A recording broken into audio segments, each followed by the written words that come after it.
Hello student, आज हमारा एक इम्पॉर्टेंट टॉपिक है ग्राफ इन काइनेमेटिक्स, या फिर हम कह सकते हैं ग्राफ इन अ मोशन।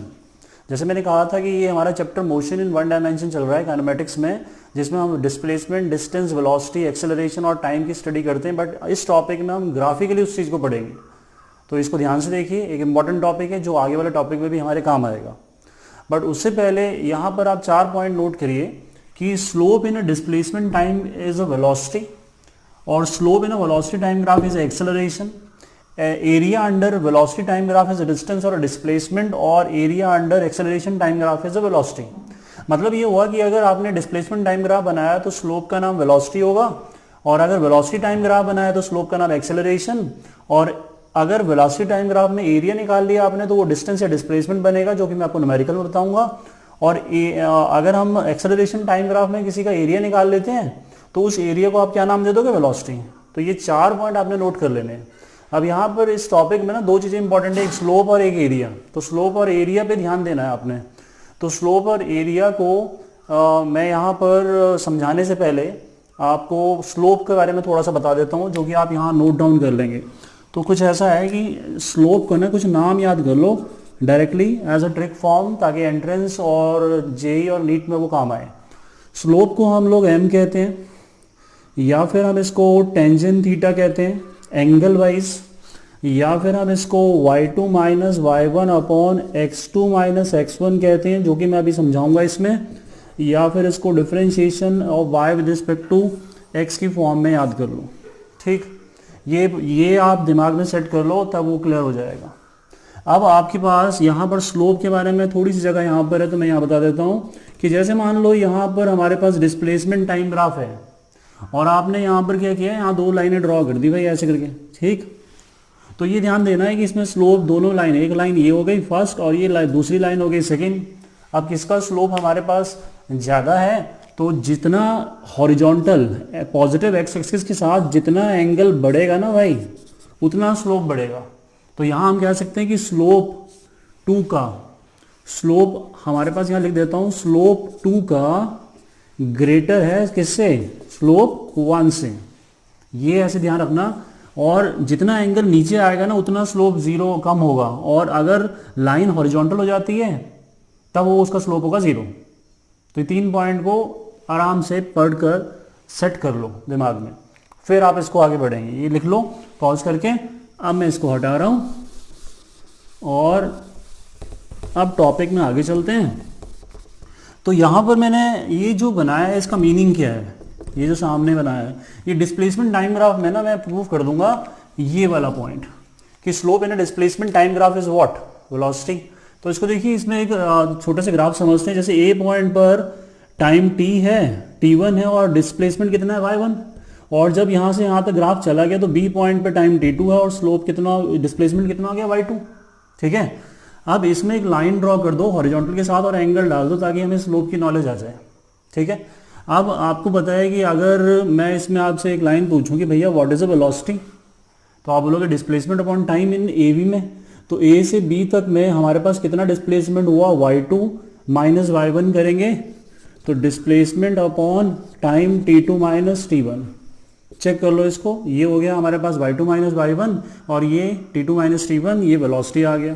ठीक, ये तो हमारे पास वेलोसिटी का फॉर्मूला हो गया। अब स्लोप की बात करें तो उससे पहले इसमें अगर आप देखो कि ट्राइंगल हमारे पास जो है ए बी सी को देखिए, ट्राइंगल ए बी सी को अगर हम यहाँ पर देखें तो इसमें से टेंजेंट थीटा हम निकालते हैं। टेंजेंट थीटा यहाँ सी नाम दे दो। तो टेंजेंट थीटा क्या होगा? Perpendicular upon base. और ये मैंने क्या कहा? बी सी क्या है? y2 माइनस y1, और ये क्या है?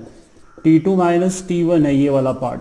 ठीक है, तो ये आ जाएगा आपके पास परपेंडिकुलर अपॉन बेस, तो y2 minus y1 upon t2 minus t1। ठीक बच्चों, अब इसको और इसको आप कंपेयर करो, ये दोनों सेम है, आप देख लो इन दोनों को सेम मानेंगे तो हमारे पास क्या बन गया? वेलोसिटी बन गया टेंजेंट थीटा, और टेंजेंट थीटा क्या है? हमारे पास स्लोप है, और ये स्लोप किसका है? ये डिस्प्लेसमेंट है टाइम। तो स्लोप इन डिस्प्लेसमेंट टाइम ग्राफ में वेलोसिटी होता है। तो ये वाला पहला वाला पार्ट हमने प्रूव कर लिया भाई। तो इस तरह से ये सारे प्रूव हो जाते हैं, आपने इसमें डायरेक्टली ये चीज़ें याद कर लेनी है। ठीक, देखिए इसमें कुछ इम्पॉर्टेंट ग्राफ के बारे में और पढ़ेंगे ताकि हम ग्राफिकली और अच्छी नॉलेज ले सकें। फिर न्यूमेरिकल करेंगे, तब हमें क्या होगा कि अगर इसकी नॉलेज हो गई तो न्यूमेरिकल करना इजी हो जाएगा। इसमें मैंने डिस्प्लेसमेंट टाइम ग्राफ लिया, जो कि मैंने कहा कि displacement time graph is what, velocity. तो डिस्प्लेसमेंट टाइम ग्राफ मैंने कहा कि स्लोप जो है वो वेलोसिटी है। ठीक, अब यहाँ पर कुछ ग्राफ को समझेंगे। यहाँ पर मैंने क्या किया, डिस्प्लेसमेंट टाइम ग्राफ में स्ट्रेट लाइन ड्रॉ की। तो स्ट्रेट लाइन अगर देखें तो मैंने अभी अभी आपको नॉलेज दी कि यहाँ पर आप हॉरिजॉन्टल है तो यहाँ पर व्हाट इज एंगल, एंगल कितना है 0, सही। तो टेंजेंट 0 कितना हो जाएगा 0, ठीक। और टेंजेंट अगर 0 है तो हमारे पास स्लोप क्या हो जाएगा 0, और डिस्प्लेसमेंट टाइम ग्राफ में स्लोप क्या होता है, वेलोसिटी। तो यहां पर मतलब क्या बना कि पार्टिकल पहले इस पॉइंट पे था, तो टाइम जैसे जैसे आगे बढ़ रहा है तो डिस्प्लेसमेंट सेम पॉइंट पर ही है, मतलब पार्टिकल इज एट रेस्ट लिखा हुआ मैंने, और पार्टिकल इज एट रेस्ट है तो वेलोसिटी क्या होगी 0। तो देख लीजिए कि ग्राफिकली हम चीज़ों को अगर पढ़ते हैं तो मीनिंग वही निकलता है जो रियल है।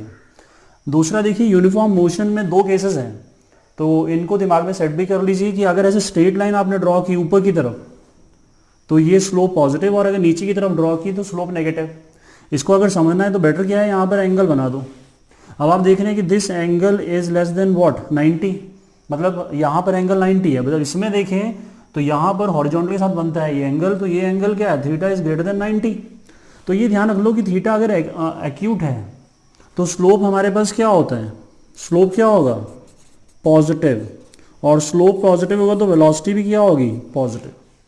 तो इस केस में वेलोसिटी पॉजिटिव है। पर एक बात और नोट करने वाली है, ध्यान से देखिए, एक बात और नोट करना है इसमें कि अगर हम यहाँ पर एंगल डालते हैं ना थीटा, तो थोड़ा सा अगर आगे और जाएं तो यहाँ भी थीटा, और आगे ले जाइए आप तो थीटा, हर जगह एंगल क्या बन रहा है, बार बार सेम बन रहा है, ठीक है।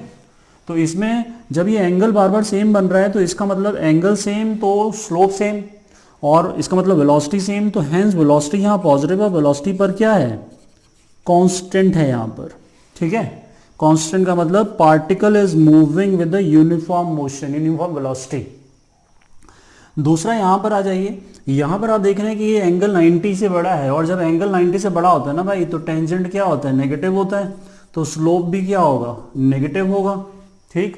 और स्लोप अगर यहाँ पर नेगेटिव है तो वेलोसिटी क्या हो जाएगी नेगेटिव, बट यहाँ पर आप देख रहे हैं कि लाइन सीधी है, हेंस वेलोसिटी इज कांस्टेंट। तो यहाँ पर वेलोसिटी नेगेटिव है सेकंड केस में, बट वो कांस्टेंट है, मतलब वेलोसिटी चेंज नहीं हो रही है, hence the particle is moving again with the uniform velocity, and इसका मतलब ये हुआ particle return back towards reference point, और यहाँ पर पार्टिकल दूर जा रहा है रेफरेंस से, ठीक है। तो ये स्ट्रेट लाइन का मीनिंग आप डायरेक्ट याद रखिए एंगल के बिहाफ में, और स्लोप का पॉइंट याद रखिए वेलोसिटी होता है। अब आ जाइए इधर आ जाए तो डिस्प्लेसमेंट टाइम ग्राफ में ना आप देख रहे हैं ये नॉन यूनिफॉर्म केस लिखे मैंने, दो हैं, तो ये थोड़ा सा दिमाग में सेट भी कर लो कि ग्राफ इस तरह से ऊपर जा रहा है तो इसका मतलब वेलोसिटी बढ़ रही है, और इस तरह से अगर नीचे आ रहा है तो वो वेलोसिटी घट रही है। कैसे, देखिए इसको मैं क्लियर करता हूँ। ये 2 पॉइंट लिए मैंने, इस 2 पॉइंट में ना आप यहाँ टेंजेंट ड्रॉ कर दो, ऐसे करके स्लोप सा बना दो। अब आप खुद देखो कि इधर अगर एंगल देखें तो ये एंगल कितना है θ1 ले लेते हैं, ये एंगल क्या है θ2, आपके सामने दिख रहा है कि hence θ2 is greater than what θ1। तो इसका मतलब है जिसका एंगल बड़ा होता है उसका स्लोप भी क्या होगा बड़ा होगा, तो slope 2 is greater then the slope 1, ठीक। तो इसका मतलब हुआ कि वेलोसिटी सेकंड नंबर की ग्रेटर है फर्स्ट नंबर से, इसका मतलब वेलोसिटी क्या कर रही है इंक्रीज कर रही है, बढ़ रही है, और वेलोसिटी बढ़ रही है, हेंस पार्टिकल क्या कर रहा है एक्सेलरेट कर रहा है, ठीक है।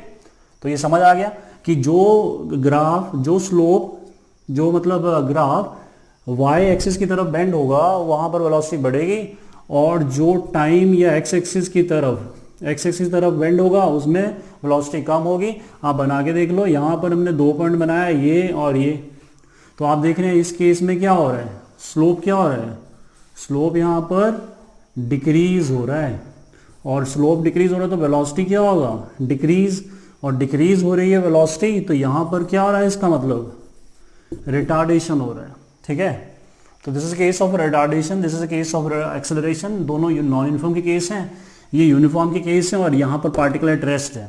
तो इस तरह से हम क्वेश्चन जब करते हैं ना तो इनको स्टडी करते रहते हैं कि ग्राफ का मतलब क्या है, और फिर क्वेश्चन में इसमें स्लोप और जो एरिया के मैंने जो पॉइंट बताया उसको लगाइए और क्वेश्चन सॉल्व करिए। अब इसमें कुछ न्यूमेरिकल करते हैं। देखिए क्वेश्चन है find the distance and the displacement in 4 second. किसमें? वेलोसिटी टाइम ग्राफ में आपको डिस्टेंस और डिस्प्लेसमेंट निकालना है। तो पॉइंट ये था कि area in a velocity time graph is a distance और डिस्प्लेसमेंट। तो दोनों में डिफरेंस क्या है वो क्वेश्चन के साथ समझेंगे। देखिए आप देख रहे हैं कि यहाँ 0 से लेके 4 सेकेंड तक की कहानी है, और ये वाली वेलोसिटी 2 सेकेंड ऊपर और ये -2। ठीक, अब आप देख रहे हैं कि इसमें 3 एरिया है। एक एरिया ये है, दूसरा एरिया ये है, और तीसरा एरिया ये है। तो हमारे पास ऐसा है कि आप पहले ना एक काम करिए कि एरिया निकाल लो। तो एरिया पहले वाला का क्या आ जाएगा? ट्राइंगल है, तो triangle is a half base और हाइट भी 2 है। देख लो आप, ये दो ये कट गया, तो A1 is 2। उसके बाद आपने दूसरा एरिया निकाले, दूसरा भी ट्राइंगल है, तो वो भी क्या बनेगा? हाफ। इसका बेस क्या है? 1, और हाइट क्या है इसकी? 2। तो ये 2 कट गया, तो दिस इज व्हाट? 1। तीसरा एरिया आप ध्यान से देखिए, तीसरा ये नीचे वाला है, तो इसमें 3 से 4, ये हाफ, ये बेस है, और ये क्या है? हाइट। तो half base into height is area of a triangle. तो ये 3 से 4 1, और ये नीचे की तरफ 2 आ जाएगा। ठीक है ना, माइनस नहीं लिया मैंने। तो हमारे पास यहाँ आ जाएगा, ये कट जाएगा, तो कितना बचेगा? 1। अगर आप इसका साइन कंसिडर करें तो ये क्या बनेगा? माइनस बन गया। ठीक, 3 एरिया निकाल लिए। अब देखिए डिस्टेंस और डिस्प्लेसमेंट में फ़र्क क्या है। तो अगर आपने डिस्प्लेसमेंट लिया तो ऊपर वाला जो एरिया वो पॉजिटिव, नीचे वाला नेगेटिव। ठीक, तो यहाँ पर मैं इसको प्लस ही रहने देता हूँ ताकि आपको वहाँ समझा पाऊँ। तो हमारे पास A1 प्लस A2 माइनस क्या आएगा? A3। ठीक है, क्योंकि नीचे एरिया है तो ये साइन के साथ चलेगा, क्योंकि डिस्प्लेसमेंट वेक्टर क्वांटिटी होती है। तो इसका आंसर है 2 + 1, ये -1 ही कट जाएगा, तो दिस इज व्हाट? 2 मीटर। और अगर डिस्टेंस की बात करें, डिस्टेंस में अगेन क्या है? डिस्टेंस एक स्केलर क्वांटिटी है। डिस्टेंस मैंने क्या कहा? एक स्केलर क्वांटिटी है। तो इन तीनों को क्या कर देंगे? ऐड कर देंगे। इसमें साइन कंसिडर नहीं करेंगे तो क्या बनेगा? 4 मीटर। तो डिस्टेंस इज 4 मीटर और डिस्प्लेसमेंट इज 2 मीटर।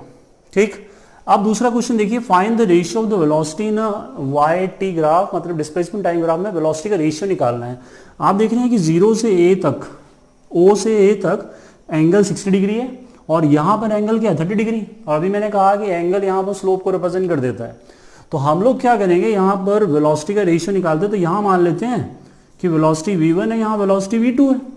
तो वेलोसिटी का रेशियो पूछा है भाई आपको, जो कि क्या होता है? मैंने कहा वेलोसिटी डिस्प्लेसमेंट टाइम ग्राफ में वेलोसिटी कहाँ से आती है? स्लोप से। और स्लोप कहाँ से आता है? टेंजेंट से। तो इस केस में टेंजेंट कितना है? पहले केस में 60 है, और दूसरे केस में अगर आप ध्यान से देखें तो टेंजेंट कितना है? एंगल कितना है? 30। ठीक है, अब आपको जानते हैं कि टेंजेंट जो 60 होता है वो √3 होता है, और 30 होता है 1/√3। इसको ऊपर ले जाएंगे तो ये 3/1 का रेशियो बनेगा, मतलब वेलोसिटी का रेशियो 3/1 आ गया। तो ये 2 क्वेश्चन हमने बेसिक किए। इसके अगले टॉपिक में हम कुछ क्वेश्चन और करेंगे, अभी इसके एडवांस वाले। तब तक आप इसको पढ़िए।